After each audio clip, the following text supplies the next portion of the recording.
Chapter 11. Cutting Loose Ends. It was not unusual for a body to be found that fast in this small city. However, this morning when it was discovered, a street construction crew were the first to see the gruesome remains of Alcea Adams. It was clear to anyone that this was not an accident, and with the recent string of murders, the theory of drugs coming into the fold was likely. This incident was not the most subtle execution, nor accident in the slightest. It did take time for the news to travel back to the small city, though. The street construction crew were slow to put out proper barriers on the ditches, but had the area roped off just before the police forensics team arrived. They could not disturb the evidence. Thomas Williams had learned of Alcea Adams' severely burnt body and car found on the dirt road just outside of the city limits later that day.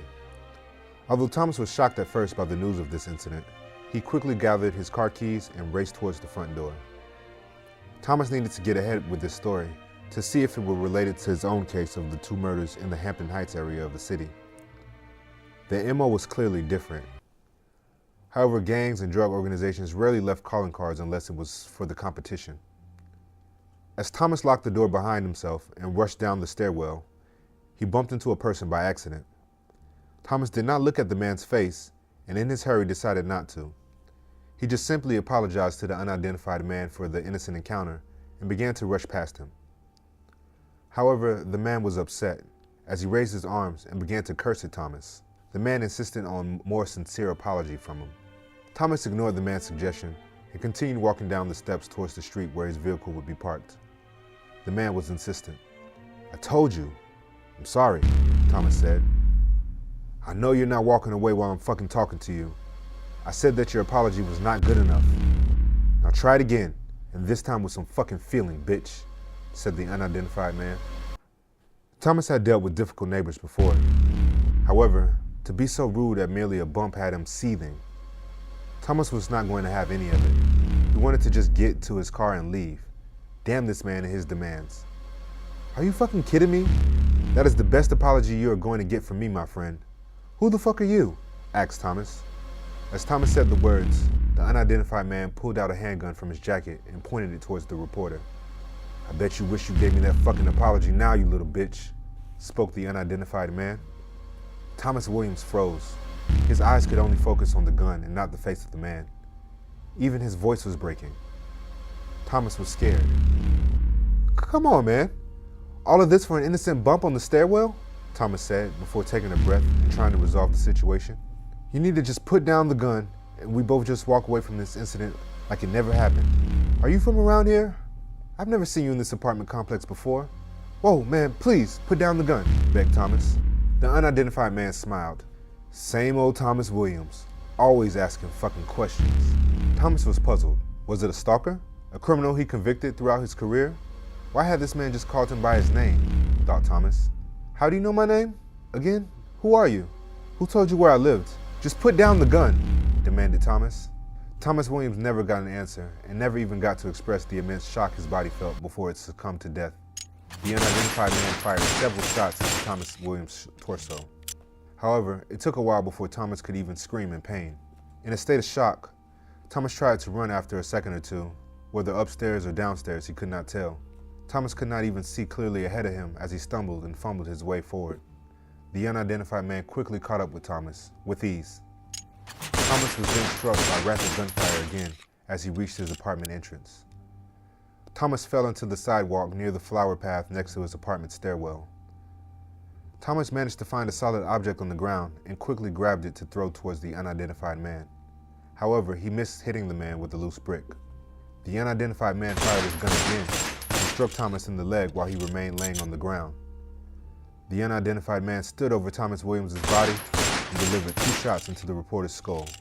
He died instantly. The man then walked towards the street and returned with a can of gasoline.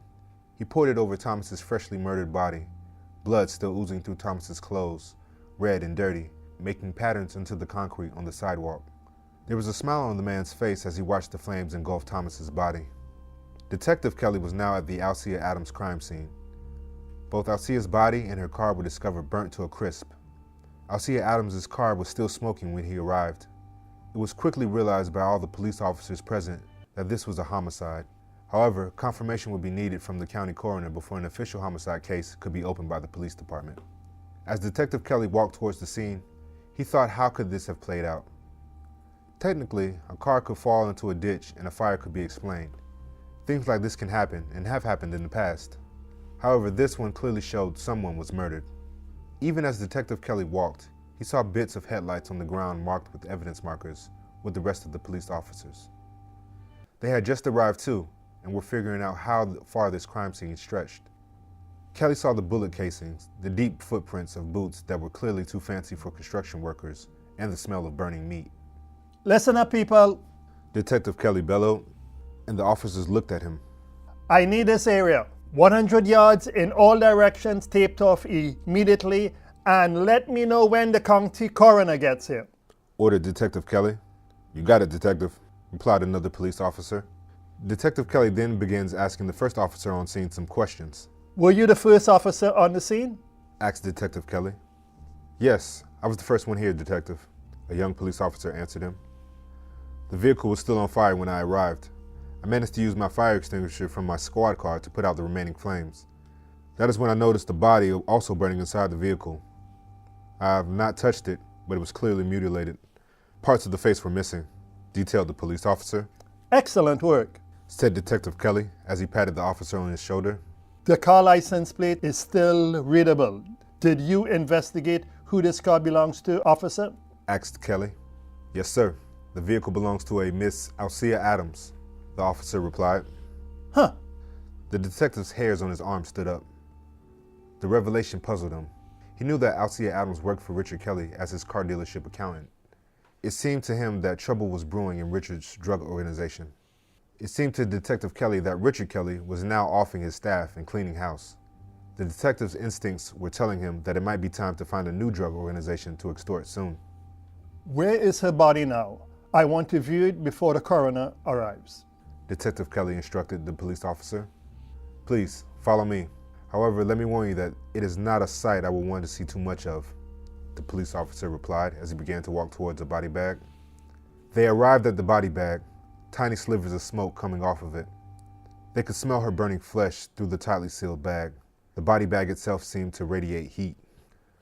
Okay, Detective Kelly, please get ready to see something horrible, the police officer said as he began to open the zipper. Just open the damn body bag, like I haven't seen dead bodies before, Detective Kelly snarlily replied. The police officer was distracted by the detective's comments, and he almost accidentally damaged the evidence as he opened the body bag. Alcea Adams' body was severely burned. However, the most surprising part of the viewing was Alcea's face, or rather, the lack of it.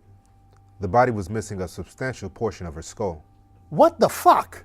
This lady is fucked up. The detective almost yelled as he put his coat jacket up to cover his mouth and nose.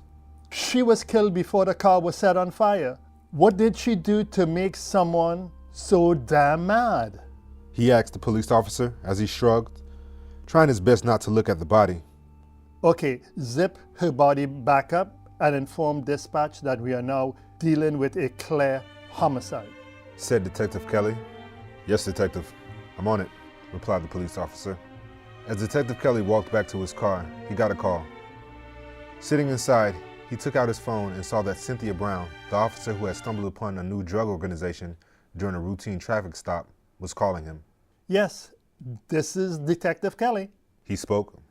Detective, yes, it's Cynthia. Officer Brown.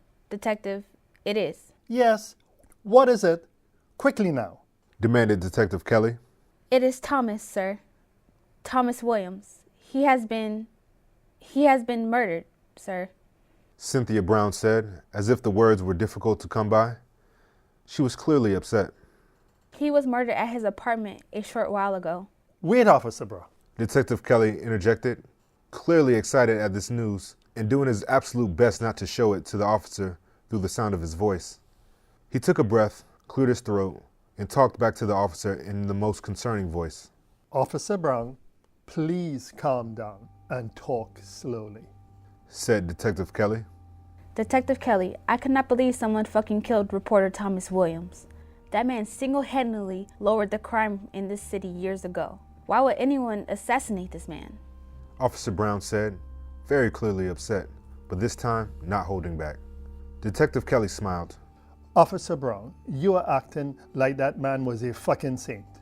Everybody has unclean hands in this city, officer. Now pull yourself together and meet me at the police headquarters when your initial investigation at the crime scene is complete. Understood? Asked Detective Kelly. Cynthia Brown tried to compose herself and took a few breaths from the call. Understood, sir. I will conduct myself in a professional manner. After that, she began to mumble, I'm sorry, it's just that I admired him. although she soon caught herself and cleared her throat, replying in a clear voice. Yes, sir. Be professional, Said Cynthia Brown. Both hung up their cell phones.